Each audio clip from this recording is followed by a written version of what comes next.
El bretilio es un fármaco que pertenece a la familia de los antiarrítmicos y dentro de los antiarrítmicos pertenece a los de clase de tipo 3, es decir, fármacos que alteran e inhiben los canales de potasio en el músculo cardíaco, pero no afectan a los canales de sodio. El bretilio lo podemos encontrar en el mercado sanitario y farmacéutico bajo el nombre de bretilol y se suele presentar en viales de 50 miligramos por mililitro. Aquí podemos observar la estructura y conformación química del bretilio, prestando especial atención al átomo de bromo unido al anillo benzol, conformando un anillo bromo-benceno.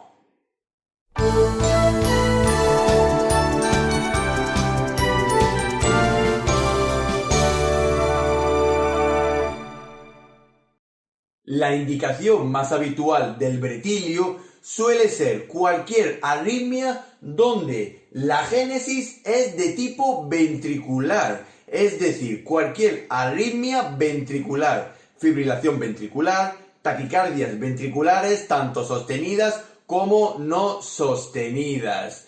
Pero, por ejemplo, en arritmias auriculares o supraventriculares, el bretilio no está indicado, incluso en ciertos casos se encuentra contraindicado. Así que muy importante recordar que el bretilio está indicado en cualquier arritmia de tipo ventricular y siempre como última opción. Es decir, si otros fármacos como por ejemplo la amiodarona, otros antiarrítmicos de otras clases y por ejemplo terapias invasivas como por ejemplo la cardioversión o incluso la propia desfibrilación fallan, entonces podremos administrar el bretilio, pero recordando que siempre como última opción en la terapia de la arritmia.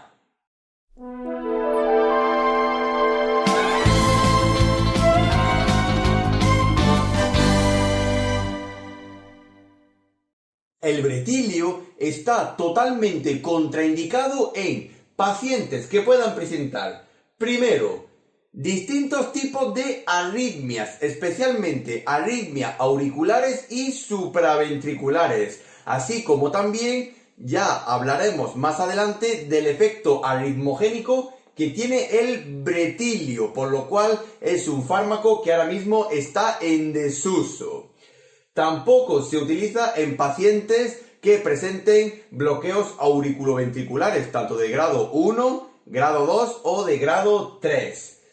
Tampoco se utiliza en pacientes que presenten cuadros de bradicardia ni de hipotensión. Y de aquí tenemos que decir que la hipotensión es el efecto adverso más grave y más presentable del bretilio. Por eso se recomienda como última opción en la terapia de las arritmias ventriculares.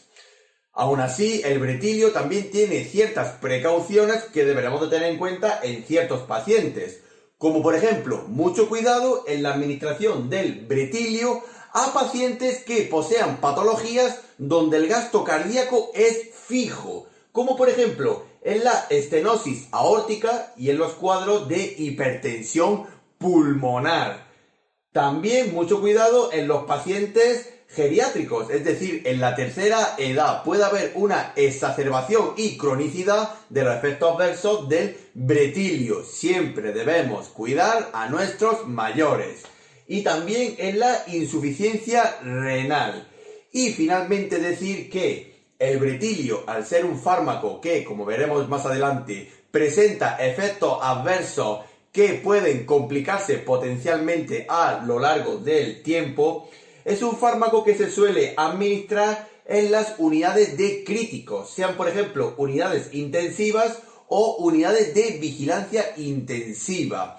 Así como también en recientes estudios se ha demostrado que el bretilio puede causar interacción y efectos adversos en las insuficiencias cardíacas, tanto normales como del tipo congestivas.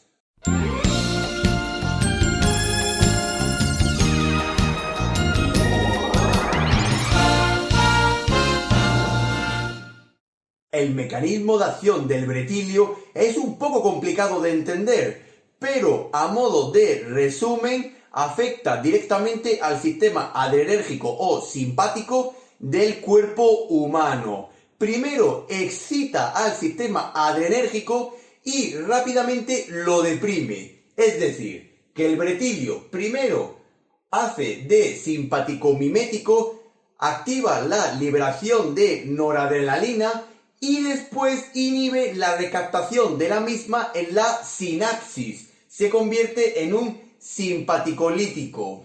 De aquí que el bretilio realiza lo que conocemos como un bloqueo adrenérgico. Primero excita al sistema simpático y luego inhibe la recaptación de los neurotransmisores expelidos, como por ejemplo la noradrenalina. ¿Qué se consigue con este mecanismo de acción? Que se aumenta la duración del potencial de acción cardíaco y se aumenta el periodo refractario cardíaco. Todo esto sin alterar la velocidad de conducción del impulso cardíaco. Por eso el bretilio está indicado en el tratamiento de las arritmias más bien del tipo ventriculares.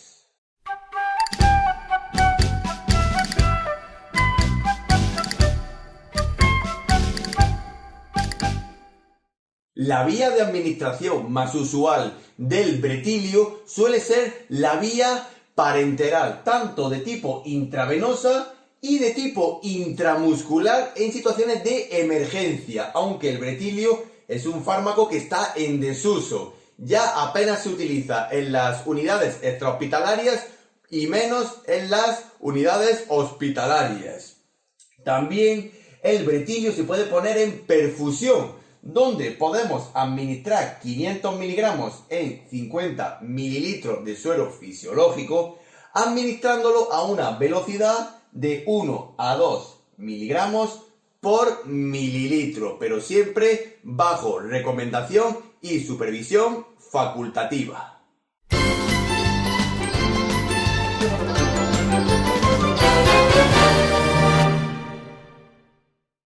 Aunque es un fármaco que está en desuso debido a la cantidad de efectos adversos que presenta, es recomendable saber las dosis más habituales y posología del bretilio para el tratamiento de las arritmias ventriculares como última opción cuando el resto han fallado.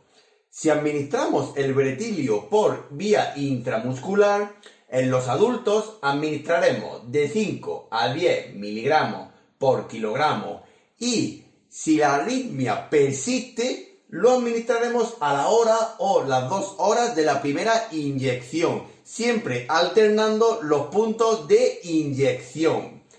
En las poblaciones pediátricas, si utilizamos la vía intramuscular, administraremos de 2 a 5 miligramos por kilogramo, repitiendo al igual que en los adultos si la arritmia ventricular persiste a la hora o a las 2 horas y elevando este intervalo cada 6 u 8 horas en caso de que la arritmia persista.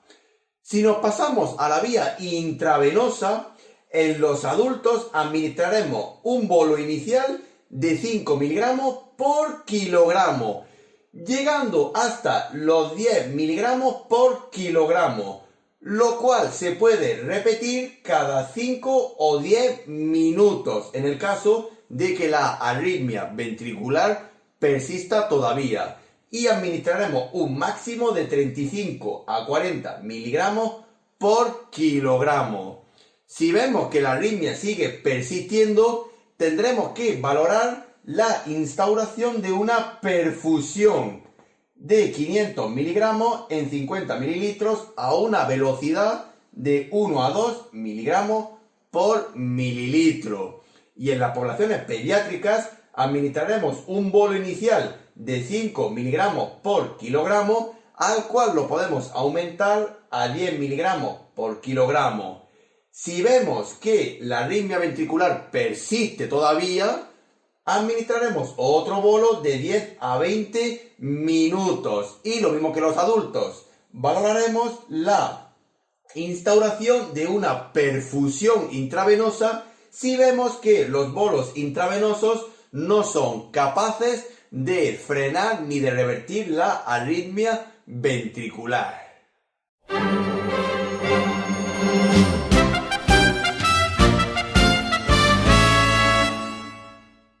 Dentro de la compatibilidad e incompatibilidad del bretilio con el resto de la farmacología actual y existente, se ha demostrado que el bretilio tiene muchísima compatibilidad con un abanico muy diverso de la farmacología, por lo cual recomendamos una revisión bibliográfica siempre que vayamos a poner el bretilio en terapia ENI con otros fármacos.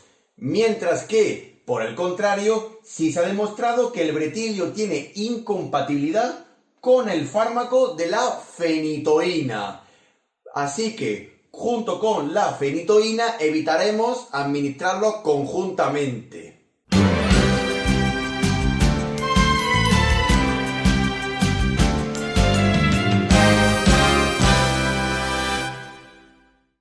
La causa principal de que el bretilio sea un fármaco que está cayendo en desuso y apenas se utiliza para el tratamiento de las arritmias ventriculares es la gran cantidad de efectos adversos que presenta a nivel del sistema cardiovascular.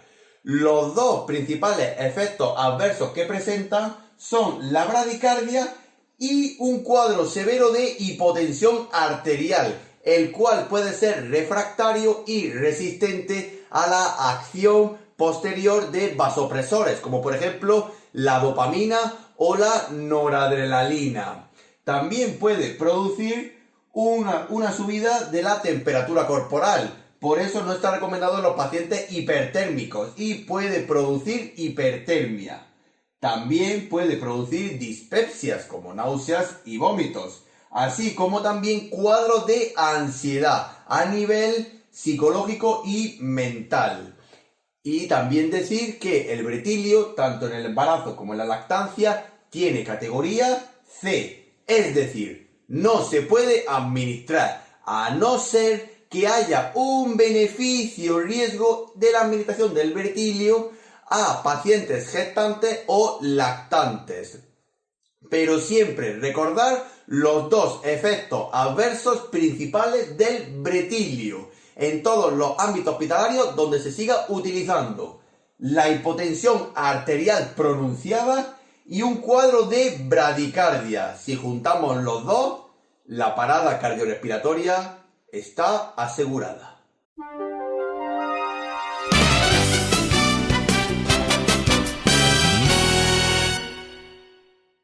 Finalmente, nos queda decir que el bretilio dentro de la diálisis no se ha demostrado que sea un fármaco dializable por las técnicas continuas y actuales de reemplazo renal, por lo cual se evitará su uso en diálisis.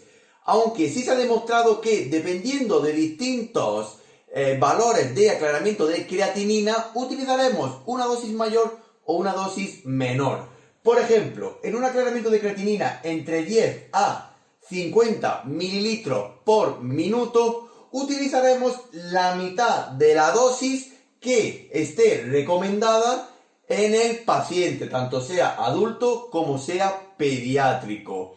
Mientras que en un aclaramiento de creatinina menor de 10 mililitros por minuto, no está recomendado su uso. Así que siempre valoraremos la administración del bretilio a pacientes en diálisis.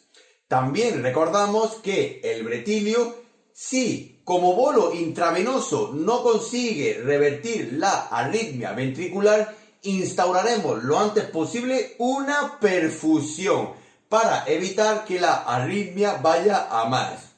Y por último, tenemos que decir que el bretilio, al ser un fármaco en desuso, apenas se utiliza en ámbitos hospitalarios, como por ejemplo su uso está contraindicado en países como por ejemplo España y Reino Unido, donde no está ni siquiera comercializado.